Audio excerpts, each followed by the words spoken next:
I've been treated most unjustly, Torvald. First by father and then by you. What do you mean? Both of us have loved you more than anyone else in the world. You never loved me. You just enjoyed being in love with me. No, what is all this? Oh, it's true, Torvald. Don't you think it's significant that this is the first time that you and I, as husband and wife, have ever sat down to have a serious talk? When I lived at home with father, he fed me all his opinions until in the end I held the same opinions. If I didn't, I kept quiet about it because I knew he wouldn't have liked it. He used to call me his doll child, and he played with me just as I played with my dolls. And when I moved into your house... Well, that's no way to describe our marriage. All right, when father handed me over to you, you arranged everything according to your taste. And I adapted the same taste. Perhaps I just pretended to. I really don't know. What are you doing? Taking off my costume. I made my living doing tricks for you, Torvald, and that's what you wanted. You and father have done me great wrong. It's your fault I've never come to anything. No, no. How can you be so unreasonable and ungrateful? You've been happy here, haven't you? I thought I was, but I never have been. Not happy? No. Cheerful, that's all. You and I have a lot to talk about. I don't understand. No, that's just it. You don't understand me, and I never understood you until this evening. No, You're not to interrupt me. Just listen to what I have to say. Our house has never been anything but a playroom. Here I was your doll wife. Just as at home I was father's doll child, and my children as well. They've been my dolls. Well, there is some truth in what you say, however exaggerated and hysterical it may sound. But from now on, all that will change. I have to educate myself. And you're not the man to help me with that. I have to do it by myself. That's why I'm leaving you. I have to stand on my own 2 feet. If I'm ever to know myself and the things that are going on around me.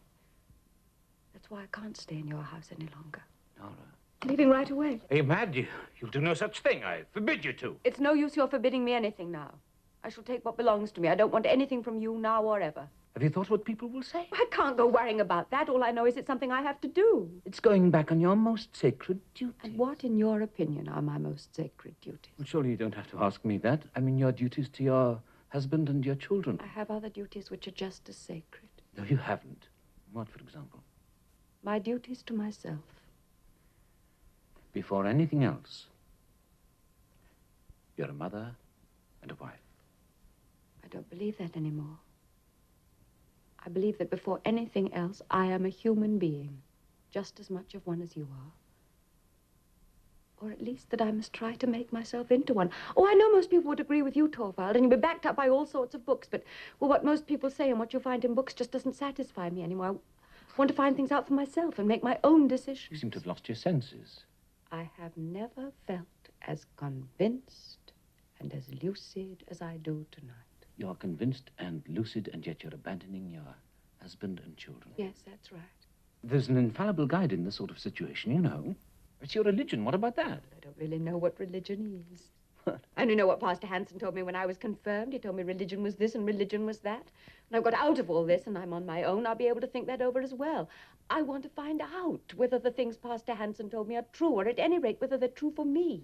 I suppose you have some sort of a moral code, or perhaps you don't. It's not an easy question to answer. I don't really know. Find it all quite bewildering. I've also found out that the law is different from what I thought. But what I cannot accept is that the law is right.